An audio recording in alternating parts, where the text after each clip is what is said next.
order to build a skyscraper, we think we don't get any reason why it's bad that people are not included. But then secondly, people are still included, right? You notice that within these developing countries, people have gone to school, we have high technology, we have high educational institutions that have taught people to become engineers. Therefore, when they get out, they go into the job market, they still get jobs and they're most likely included. It is unclear on their side how those people get jobs, how those people are not included within the same system. But then secondly, again, we don't get why it's bad that individuals are included. They tell us that people are going to depend on high-tech investment. That is good for us, Pano, because we most likely have a world where people are advancing from the local means that have been so long perceived in these direct instances. That is why you have Africa being deemed as one of the dark continent, because all our solutions are most likely based on trees and all those things. We tell you on our side, if we can't develop specific industries that use catalytic converters, they most likely have a world that they can adapt in this kind of nature. What do you think this round is about in the first place? Relax. Significant working of high technology because of enactments. We tell you the prioritization on our side is most likely not to say that we are going to end people from planting trees. We accept people can still plant their trees and enjoy the things they do. We tell you because these things have more investment in them, because more people are willing to do them. Our priority therefore is going to be on state budgeting, allocating more funds on high technology in the first place. We tell you two reasons here. One, we tell you the characterization of this high technology is that it is very expensive in its mean in and of itself, right? We say that it requires an advanced nature of investment in terms of labor, in terms of its intensive capital money that enters into that kind of state. Therefore, the prioritization on our side is that we don't put a lot of money into letting these people plant trees. We most likely invest into these individuals necessarily becoming engineers and rising to the top bar and creating more sustainable industries. The question therefore is on how do we solve this kind of problem in the first place. Notice crucially, Pano, that within context, most countries have advanced into wanting to build skyscrapers on those technological things. The extent is that if we have the support and this more learning technological skills from different countries, we're able to survive anyways. But then secondly, how are these individuals able to solve from the kind of adaptability that happens? When you teach people that it is good for you to most likely love industries and most likely invest into those things, even if they're environmental harms like they claim, we think we can end those things because there have been certain measures in themselves to end things like the approach of environment that comes from, I think, industries. If there are large fumes coming from industries, we tell you that industries have catalytic converters, right? We tell you that those things in themselves, industry can back up the kind of harm caused in the first place. The comparative and the harm on their side is quite simple. When people cause a harm to the environment, right? When people are unable to plant trees that can end these same specific problems they have suffered, how can they live when they don't know the same specific impacts of wanting to be in a drought-caused area? How can they live when they don't know that this world and climate change is so more advancing? We tell you on our side that the extent which climate change is really, really bad, there is an urgent solution that should be much more than natural protection of trees and dams.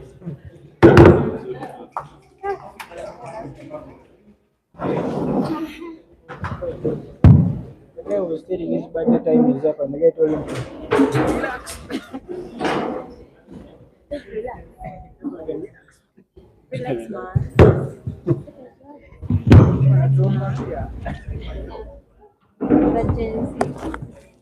Might be enough. Say. Okay, I begin my speech in 3, 2, 1. As you can't buy into an idea of solving the destructive environment with the destructive measures. We also understand that the environment is being destructed by technological advancement is being put up. We can't then risk solving these sort of challenges by adding more of destruction. What priority does in the half of the world that they encourage more destruction because people get to understand that they can destroy more because they can adapt with the mechanism they used to destroy. That becomes a bad environment. We can't buy into that idea. But secondly, it tells us about the significance of high tech. We don't buy into that idea in a country like Uganda because we understand or have to analyze the availability of this sort of technology. They don't come and show us how this sort of technology can be available in countries like Uganda that are still developing. That's why Arnold tells you it's a long process for you to get this sort of technology and help and sensitize individuals and teach them on how to use sort of resources. That already shows you they don't cater for urgency in that half of the world. And I don't think then a thought does not cater for urgency can be credited in this climate resolution. We can't buy into that idea. But secondly, why not prioritize? We understand then that we cannot prioritize high technological advancement. I mean high tech because people already buy into it as an economic goal. That already shows the moment you prioritize it, you give them more chance, or you encourage them to continuously destruct using this sort of technology, that becomes a bad environment, and you can't adapt to this. Even they tell us that it is better to adapt without mass involvement, we don't buy into that. Right. Why? Because you can't say that people are going to adapt to use this sort of measures to adapt the environment. If at all they don't know how to use the measures, because we already tell you that these sort of things are too hard for people to understand and they can't easily adapt to them. That already shows you people themselves are not ready to use this sort of technology for them to adapt the climate. That already shows you how then team negative cannot win today's debate. Let me show you, I think team affirmative takes a debate. One, an argument that Enol tells you in the first speech, climate adaptation as a sustainable resource. I think for us to adapt the climate, we need a sustainable solution. We not need a solution that continuously destroys the environment. We need to, as much as we adapt, but still maintain the resources that we have, maintain the environment that we still have. That's why we come and tell you why environment should protect environment. That's to say, only we can restore forests, only we can restore ecological systems. If we use the same ecological systems to restore the dying ones, they don't come and show us how they are high tech, then restore us the ecological systems that are still dying out. We can't buy into their ideas if they can't prove that. But secondly, we tell you how their entire case is a long system, because you have to make the high tech and still sensitize people or educate people on how to use the high tech and still then put up this tech. That already shows you that the prompt process does not cater for urgency, and we can't buy into an idea that is not cater for urgency in a climate-based resolution that caters for urgency at a much scope. But secondly, why not tech solutions contain mass involvement? Arnold already tells you why mass involvement is important, because he tells you these are the people that are using sort of solutions for them to adapt the climate. That already shows you if at all the masses are not ready to evolve in this, that solution becomes a dying solution. Why do you think we win on this? Because our priority then encourages, emphasizes this sort of involvement. Why that is good, that people are ready to take up this sort of initiative and use it in the best way possible. But why is this all important? We reduce technological reliance, because there's already an economic goal connected to technology. We can't continuously push for that. The problem with pushing for that, you encourage a lot of people then to buy that into the technology. Why that is bad, you encourage a lot of people then to continuously destroy the environment. That can't be a restoration of the environment, and that can't be adaptive. We think then team negative is on that. But secondly, why we need to focus on readily available solutions. I think because it takes a long process for you to attain, for you to explore this sort of high tech, we rather use the resources that we already have. What are the resources that we have? These are resources that are nature based and that use low technology. That already shows you for them to take a long process to do solutions that can't be practical in a country like Uganda, because Uganda has to first explore those sort of solutions. That already shows you urgency is not catered for, enough of the world cater for urgency, because we use the readily available materials, the readily available resources to adapt the environment. But why is this likely to happen? One, we are addressing citizen capability to help out, because partnership between the government and the citizens, and lastly, we limit the dependency on the tech that is risking the climate. I rest my case, proud Alpha.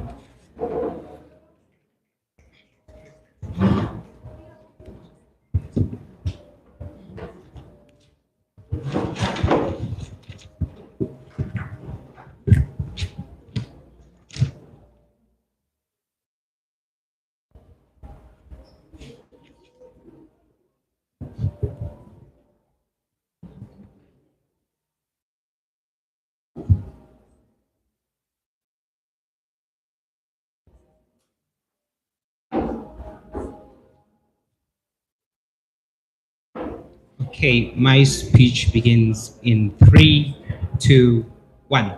Now, the first thing they talk to us about is that the fact that their solution is sustainable, right? They tell us that their solution is going to bring things like rain, and therefore that is like innately good. But realize that we still benefit from the effects or the impacts from their case, right? We just don't think that the government should be diverting a lot of the funds to that particular field, right? We tell you that from the get-go, there are a lot of pro-government organizations that are popping up, which means that the government is getting more money to invest in things that are like climate adaptation, right? We just think that the money that is being given to these sectors is already enough, and we think that we should not be adding these sectors money. We tell you that the more important areas to invest in are the high-tech solutions, because one, they're expensive, and the other things that Arnold tells you about, right? The second thing we tell you about is that our solutions are actually economical, right? Look at things like bridges, roads, dams, and things like that. We tell you that because these are high-tech, these high-tech things also benefit a country in terms of getting income, in terms of electricity distribution, in terms of dams, in terms of roads which are going through swamps. Talk about the Kampala-Mbarara highway that is going through one of the largest swamps in Uganda, right? We tell you that these things are economical because they benefit the country in terms of trade as well, right? We tell you that on that particular ground, as a Ugandan country that is like trying to invest in things like trade and develop, right? We think that Uganda would more likely go for things like that. 3, they tell us our solution is destructive and it will not work, right? But we tell you that the priority should we tell you that our solution is not destructive because our solution looks like things like irrigation, and high tech does not necessarily have to be like burning down trees, right? We think that we still get their solutions because NEMA is not banned in our world, right? It means that their impacts are still held on our side. We just think that money that is supposed to like build better structures, that is supposed to do more, should be going to building dams instead of telling people not to plant trees. 3, and most importantly, they say that people are illiterate and cannot use tech. The first thing that Arnold tells you is about that is the fact that education levels in Uganda are rising and people are more educated to use these particular things like technology. But then 2 and most importantly, we tell you the fact that money means that we are going to have more sensitization because priority is put into tech sectors, right? It means that when priority is put into these sectors, we're going to have more sensitization. I think that idea that people cannot use technology is stupid from their side. 3, the idea that we are going to destroy the government, right? 1, we tell you that we are not going to destroy the government because their system still exists on our side. We're just giving some kind of priority to our system. But then 2, and most importantly, unfortunately, this debate is not about Mother Teresa, where we're here to save the environment. This debate is about how are we here going to live with the changes that have already happened, right? We're not here to save the environment as they impact, right? We're here to live with the solutions, right? Even if we are saving the environment on our side, we, as the main important thing here is adaptation. And adaptation better happens on our side, where 1, we save the environment, but 2, and most importantly, we benefit in terms of the economy. Extension on our argumentation. 1, priority, why the priority for government should not be on their side. The first thing, we tell you that they have not given us mechanisms on why the low-tech solutions have failed, right? Why on earth have they failed that they need so much money so that they can become better? I think that is something that they fail on their side. But then 2, and most importantly, we tell you that things like planting trees, planting grass are things that people do innately as just part of their culture society, right? As a person who, like, as a dad who built their home, like the always plant trees, plant grass. Oh, these are things that people do on ground and do not need to be told every day and now, right? We think that the government should not put in things priority to things that are intuitive to the citizenry, right? The government should then put priority to the things that need money. 3, we tell you that these things have been done from time immemorial and therefore we do not need to invest money into those things. Why should priority then come to us? 1, we tell you that our solution is money intensive and needs more money, and that is why we think that it should be it should take priority. But then 2, we tell you that there is a global trend that is happening where there are pro-government, pro-environment organizations that are funding like technological infrastructure and things like that. We think that it is better that we use this money for because of these organizations are giving us money. We think that it is better we utilize this money for an expensive solution rather than putting this money to a local solution. But 3, and most importantly, we tell you that there are different pro-environment bodies, foreign organizations that are just giving funds, right? We tell you that there is a lot of money that is on table because of the changing climate, and we tell you that like because of climate change happening day in and day out, there is a lot of money on table, right? We think that this money should be diverted to the areas that need it a lot, right? I think this debate is one on where exactly money is needed the most. I beg to rest.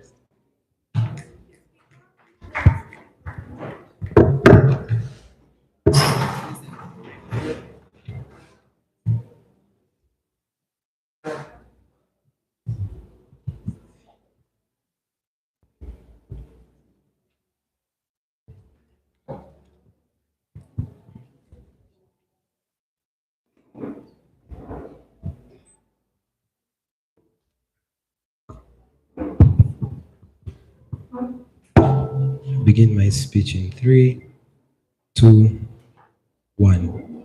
So I'm just going to clarify on things that are not very clear in this debate. From first principles, I think there is a huge lack of understanding on what the context we give them. They tell us they think adaptability or adaptation looks like individuals actually learning to live with these solutions. What we tell them is that even when we think individuals ought to learn to live with these particular sort of solutions, we think it's very important to understand that these solutions ought to prioritize the environment. The discussion here isn't that we need to sacrifice the environment, because we haven't reached the level of the USA where they sacrifice the environment and now they need catalytic converters to probably overcome those sort of challenges. I don't think we've reached that level. So the entire discussion that we don't need to save the environment becomes something very detrimental on their case. To begin with, on involvement, I think we already discussed how much involvement is very important in this debate. Why? Because the people that are probably going to be that are probably involved in this are the same people that pollute the environment. or it's very important for these individuals to be involved actively in this particular sort of solutions, is for them to understand how detrimental it is for them to continuously pollute and deforestate. How that becomes bad on their side is because if people are increasingly dependent on tech, it means that people will probably sit out knowing that I can probably cut down a tree, and these guys will probably just build a skyscraper to come up with that. Why that is bad is that you increase climate change in that sort of context. You don't get solutions for those things, and individuals don't get involvement. I think that is something that is not well given in that particular sort of context. Please rest. Mechanism. I think you end up with a loop of individuals continuously having problems with this tech, because we all understand all tech expires at a point, right? So even when we say in the best case scenario, you have this tech all over the country, this tech probably has to die out. Where are they dumping it? What are they using it for? I think that is something you need to understand. You need a sustainable solution. You need a tree to grow, it dies, grow another one. Not tech that will probably spoil out and probably throw it aside and it's going to pollute the environment again. I think it's a loop of tech continuously polluting our environment in the long run. I don't think that is something you can also run. Thirdly, on the buy-in, I think they tell us a lot about how individuals are most likely going to buy in because they think, this is a much better solution. What that is inherently not true is because the people who sell this sort of tech have given it such sweet language. They tell us so much that it's the best solution, it's the best for you, because it has been so popularized among the first world countries. But notice, these first world countries are countries that already sacrifice their environment to probably end up in these particular sort of situations. I don't think that is something we can end up with, and in the entire debate of having big money for this is only because those people are economists in the long run and want returns out of this. I don't think we can run with that. Even if we were to say all this was true, their tech is basically dependent on the big climate impact. Let's say you're probably building a skyscraper with air filters. The only way you're going to reach that extreme level is if you're living in a desert. I don't think Uganda has reached the level where we're all living in a desert, right? That means you basically need to prioritize things that look like more adapted to your sort of environment. We're not all living in a desert, right? That means we need to understand that we can still grow trees, we can still survey the environment, and probably things like that are much better because people are much more involved, and in that sort of context, you get much more sustainability. I don't really get the entire idea on how priority needs to be on, I'm already in my protected time, needs to be on the entire idea of expense. Why? Because the whole idea on expense just comes in because these individuals already want to sell their products. It's like being an economist and you want people to buy your product, you're going to tell them that this is the best product, probably my biscuit is the best or something like that. That's just sweet language because people want money. It's not just technically because it's the best solution, but it's because they want return out of that particular sort of product. That's why Team Negative continues to believe that this high tech is probably the best solution, because they believe in the economists from the first world countries have told them this sort of tech is the best. I don't think that is something you can run in this particular sort of debate. On the necessity of naturality, I think this has to be maintained because we already tell you that in this particular sort of context, you need solutions that are recurring, solutions that will continue building up for individuals to probably have a much safer future than expiration of tech. Thank you so much.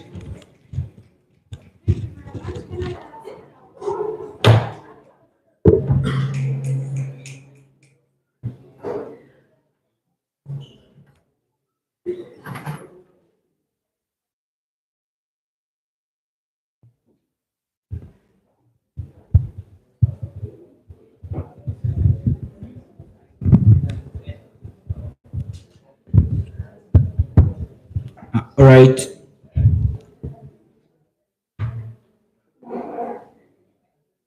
I think my speech will begin now.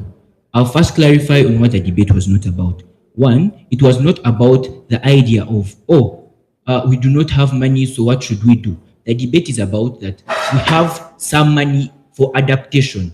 What should we prioritize using that money? That is the first thing the debate was not about.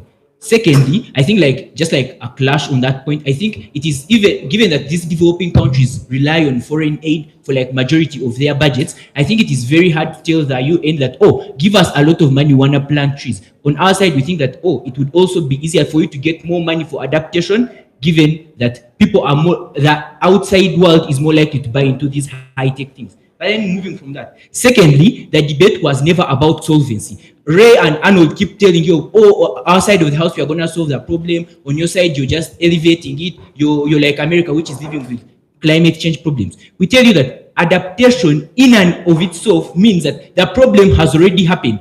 Which measure then is best to live with a problem that has happened? Wait. One is low tech and the other is high tech. I'll just show you why high tech beats them on every day. One, on efficiency. I think this is really intuitive because when you're making high tech, you have to do scientific research, you have to make up-to-date plans. Notice that the impacts of climate change keep on like increasing in impact, given that you're now doing more research and making your high tech better, which they can never do with their low tech. We think that we significantly win on efficiency. Wait, they say that people are not ready to adapt, but I think Ian already takes that out when he tells you that as Uganda, we have a lot of people that are graduates that do not have jobs. Now, given that some of their courses are in environmental protection, people can adapt to these things and implement them for the betterment of Uganda. But then 3, they tell you about destructive measures. On a definition level, there is nowhere where high tech means that we are going to burn trees. We tell you that high tech just means that we are investing a lot of money to high technology that deals with the problems of the day. I do not see how that even makes sense in a round. Secondly, they are like, I think that one of the main problems they have with their case is that they fail to show us where low tech is failing with the money it currently has. We tell you that on our side, because high tech is expensive, it needs more money. Because it is new and people need to adapt to it, it needs more money. Nowhere did they show to us that, oh, we are failing with the funds we have with low tech because of A, B, and C, therefore we need priority and more funds. I think that is problematic. Secondly, they tell us that, oh, high tech is gonna die out. I think that the problems that, the climate change problems that their low tech can solve are increasingly fixed. Ours can adapt and become better through research, through innovation. I think on the whole point of high tech dying out is out of the debate. Then thirdly, they tell us that, building skyscrapers, you need to be in a desert. Guys, after seeing Essential suffer with hunger, I do not think that we need to explain and give analysis as to why we need massive irrigation. I think that is something that is intuitive, that when problems come, we need modern solution. Now, on the whole issue of like where and who wins a debate. One, I think on our side of the house, we tell you that we cannot exist without priority because our methods are new and people need to adapt to them. But secondly, they are expensive. And on their side of the house, on the comparative, what they are implementing is cheap, already happening. People already know how to plant trees. So I do not see why we need to give them a lot of more money. Then the main problem with their case is that we have high population growth. So as people keep on increasing, they will need to extract those resources, the trees that they have planted, so that the environment can serve them. On our side of the house, people never need to destroy the high tech that we have put in place for their survival. On their side of the house, people will need to go back to those swamps, to go back to those forests that they have planted and destroy them so that they can survive. You can never make a rational argument that when population has increased, we should let people die out and the environment stays intact. We think on our side of the house, the magnitude of impact then becomes more necessary. At a point in time, their problem keeps on self-recycling in nature. I think that is very important. I beg to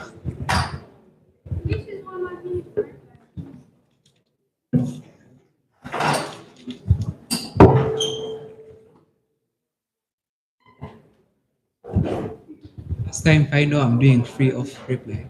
So anyway, I'm going to begin my speech in 3, 2, 1.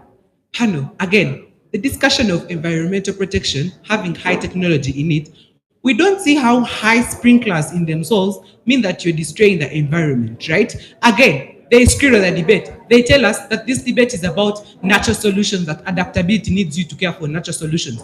I defined that in my first speech, and throughout our case, we made a clarity. We said people learn to live with these same specific things. We don't get any reason why they tell us that skyscrapers are going to die, because they'd be like, oh, high tech most likely means that these individuals are dying, or that you're going to die because you extract these resources. I've never seen a skyscraper falling down. I've never seen people dying in skyscrapers because they have adapted to hot conditions. Then he tells us that we have not reached the extent of deserts, so it is not very, very hot for us to accept things like high tech. Do you know how hot it has become within these countries of Uganda? Even today, it's very hot. People have most likely mechanized that climate change is increasing. I think it is very dangerous on their side to come and say that climate change isn't that increasing, so we shouldn't put very high solutions. That is a concession that these things are more effective, and therefore they should opt for low mechanisms because they can't afford them.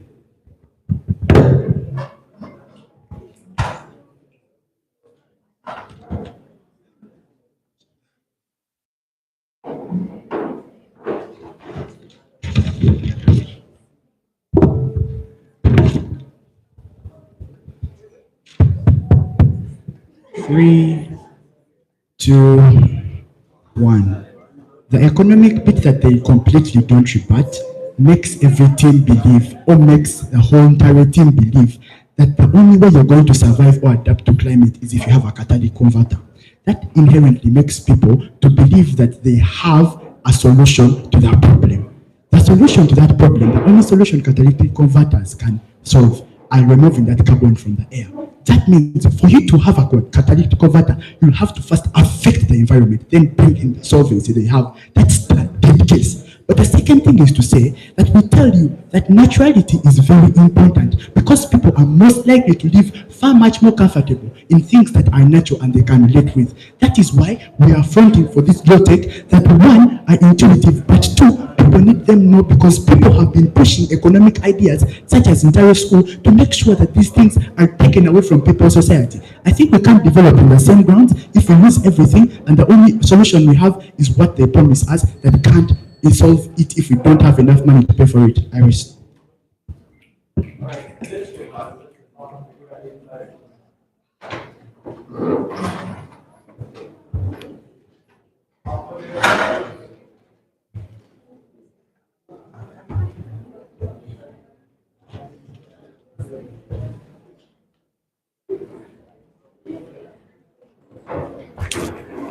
ya abariyo mbatureba eshaheji tukiriyo mu debate kandi abo babari abantare school hamwe na Mbara High School. I think as you can see, those are the judges. Judges bariyo baza kubara bayasinga noha bijike ngwe bine by'orujungu yo ntugamba orujungu so wara twakusiga manyengu twa. So guys, as I can switch to the audience, you will be seeing empty guys are seated. So we'll wait for the winners.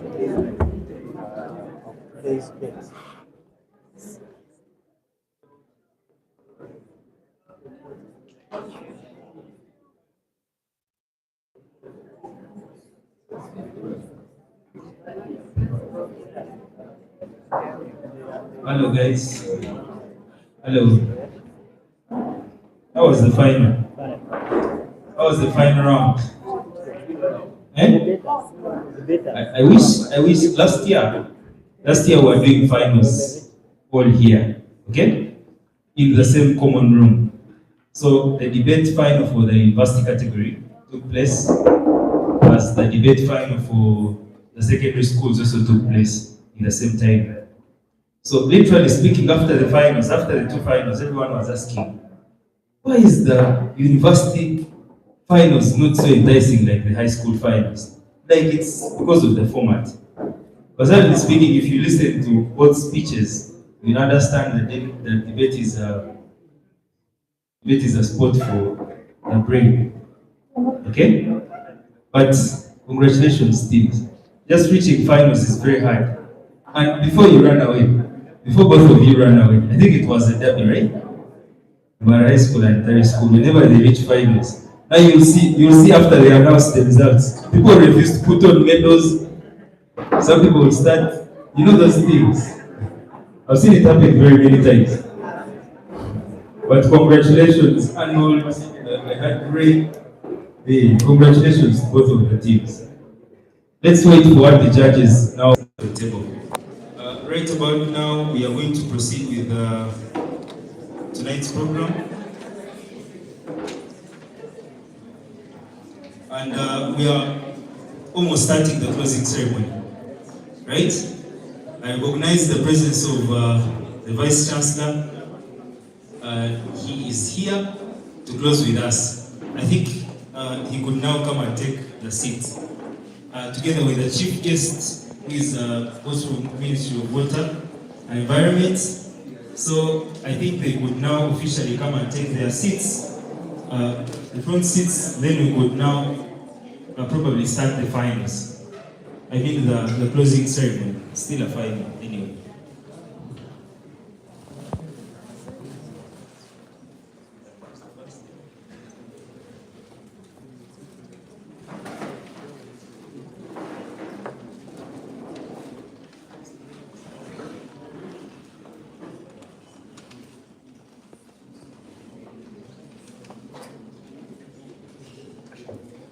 Yeah, thank you so much.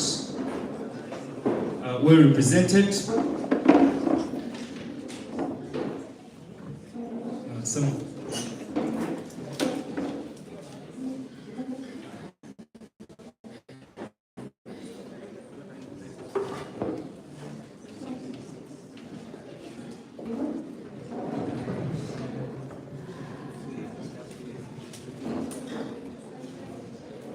Okay, now I think we are comfortable. Is everyone in the room? The people doing public speech are also finishing up their finals. The people that are doing finals for debates under the baby style are also closely finishing up the finals. So you get your live feed. Do it very fast. I see it is exactly 6. By the time it closes 6:15, we should be awarding the best. It's live on YouTube. Ladies and gentlemen, our closing time has a very simple agenda. We shall have closing remarks from Ministry of Water and Environment. Then we shall have closing remarks from the guest of honor, who is our Vice Chancellor from Bishop Stuart University. Then, as the DO also joins us, I think we shall close ultimately. So, I think we shall follow that simple agenda. You smile. I didn't see you smile. Yes.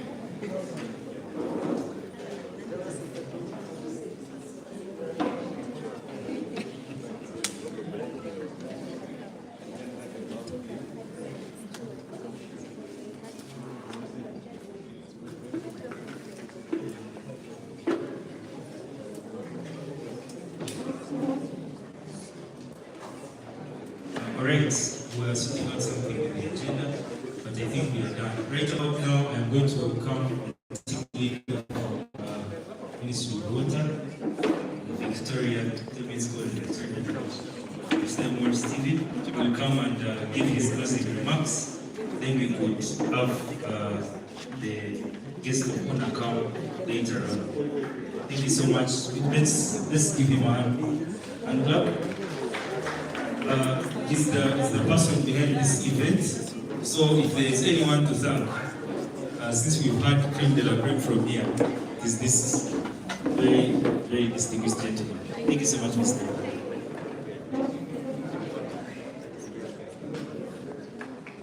Thank you so much.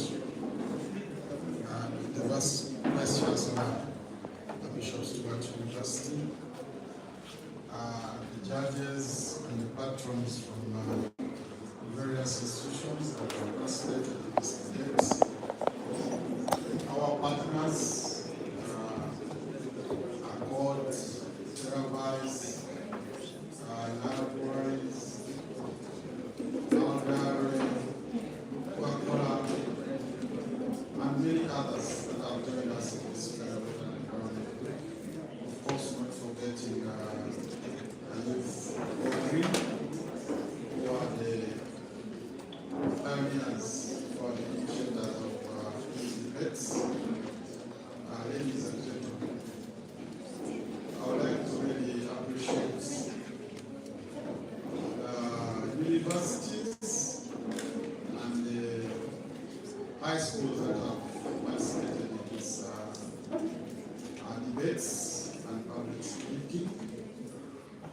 My name is Stephen Moore, and I work with the Ministry of Water and Environment, and here in the Ministry of Water Services, I work as the team leader for the environment. I would like to recognize the presence of my colleagues from the Ministry of Water and Environment, both from Mara here and also from the sector. Can you stand up for recognition?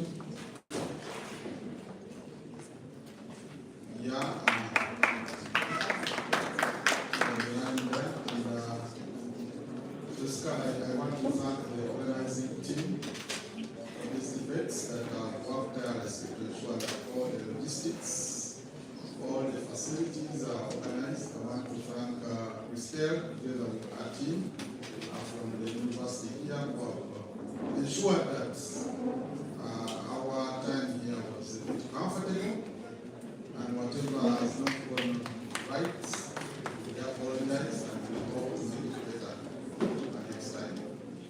These debates are now one of the flagship activities within the regions like the Southwest, but also in other regions, and also in the national events of the environment and environment. They are one of the events that we look forward to, because again,